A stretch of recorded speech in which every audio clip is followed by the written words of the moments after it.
Hi everyone, welcome back to another video from Webtech Tutorial. In today's video, I'm going to be showing you how to add another account on MacBook Pro. So let's get started. First of all, go ahead and click on the Apple logo at the top left corner and click on System Preferences. Navigate and click on the Users and Group option from the System Preference. Now, click on the lock at the bottom left to make a change. Enter your password for your MacBook Pro and click on Unlock.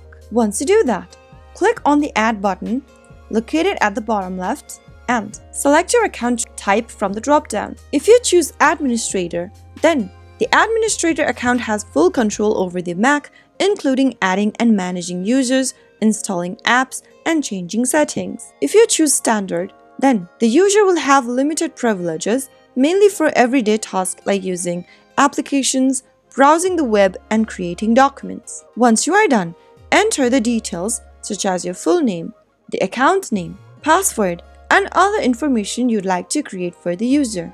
Start off by typing in a creator's name. Also, make sure to give in the name for your account and then create a password you would like to set in the Password tab. Retype in your password one more time in the Verify text box. You can also go ahead and mention a hint so that you can remember the password. Finally, click on Create User and the new account has now been added to your MacBook Pro. To prevent any further changes, click on the lock icon, and that is how you should be able to create a new account and add it on your MacBook Pro. So that is how it's easily done. If you found the video to be helpful, go ahead and give us a thumbs up. Don't forget to subscribe to our channel by hitting the subscribe button.